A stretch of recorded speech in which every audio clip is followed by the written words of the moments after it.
Dear friends and colleagues, welcome back to the Essential of Digital Dentistry. Welcome back to the Mangano Digital Academy. In this short lecture, we will talk about the laser sintering, the laser sinterization as an option for printing, in this case, custom-made implants. Digital dentistry is all about, of course, data acquisition, elaboration, production, and clinical application. We know this very well from the previous lectures. We have a scan phase in which we acquire all the data of our patient through cone-beam computed tomography, intraoral, desktop face scanner, digital condylography. So we go from real to virtual. Then we shift to the data elaboration inside different kinds of software, surgical software, orthodontic software, prosthodontic software. Usually we call this software computer-assisted design. So this is the CAD phase. Then we go to the production, the make. And we go back to real because we shift from virtual to real thanks to computer-assisted manufacturing software and machine-like milling unit, 3D printer, and SLS, SLM units, like in this case. And then we can go to the clinical application. In this case, we will talk about custom-made subperiosteal titanium implants. What we can do with these implants? It's really interesting because we made a research in the PubMed in the last 5 years. We have seen that using these keywords, we found only a very few studies on this topic because this topic is considered still niche. The additive manufacturing of customized subperiosteal implants is anyway an option, particularly in the elderly patients who have already underwent several treatment, reconstructive bone treatment, and this treatment unfortunately had failed. So this patient don't want to undergo anymore any reconstructive bone surgery, and they want anyway to be restored with fixed, implant-supported prosthesis. How to do it? The possibility is to use subperiosteal implants. And this is a list of the recent literature on the topic in the last years. And of course, subperiosteal implant existed a long time ago. They were abandoned, of course, because of the difficulty to use these implants. But now with the digital dentistry, they are coming back as a non-conventional solution for treating elderly patients who do not want to undergo any regenerative bone procedure. And this is a case published in this case series in 3D printing in medicine in 2020.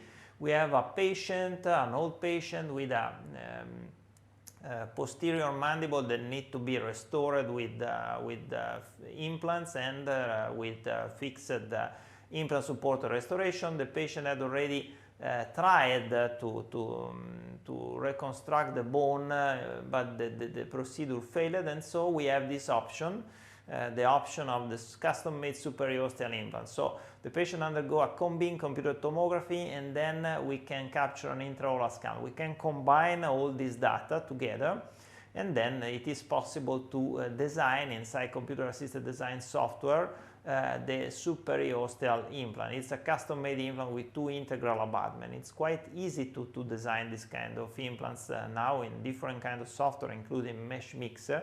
And I have to say that it's even faster now because we have artificial intelligence helping us in the creation of the virtual patient. So we can simply upload all data inside one of these software for artificial intelligence, for example, ReLU, or in this case it can be feasible, but for the bone alone it can be feasible also DianoCut.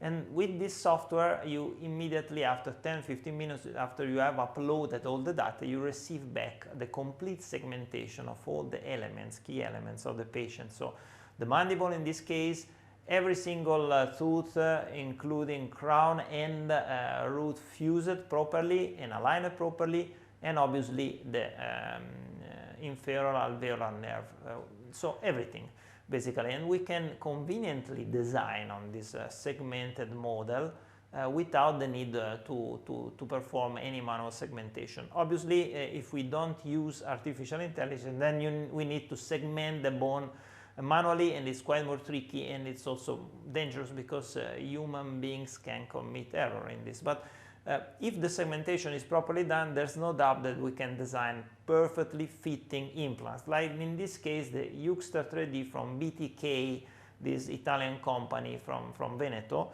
and they work very well. Basically, you have to send to them the combing computed tomography and the intraoral scan, and they send back to you the complete project. And so there are some, of course, fixation screws, not too many in this case because it's a partial case. And thanks to laser sintering, laser melting, we can fabricate our own customized implant with the integral abutment. And this implant is basically ready for the surgery to be placed. And this is the surgery. Usually for the preparation of the flap and for the preparation of the holes for the fixation screws, we use a replica, so not exactly the implant itself in titanium, but a replica in different material, of course.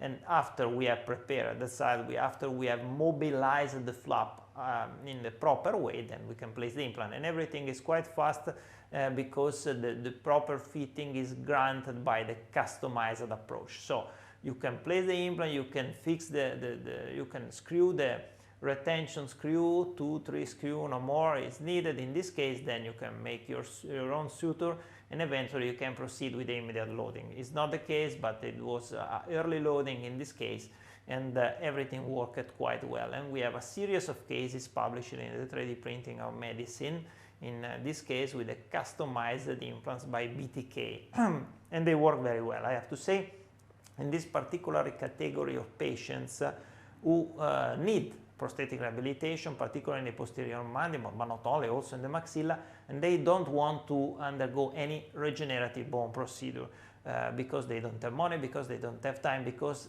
previously another procedure or other procedure failed, so they don't trust this procedure anymore. They want a fast treatment, and they want to restore the function as soon as possible with a minimal financial investment, and it worked quite well. And obviously everything worked digital, including the restoration. The final restoration are designed inside a computer-assisted design software like Exocad, and then they can be milled, of course, or printed in different material depending on what we want to do, metal, ceramic, or in this case we can use monolithic. There are different options really.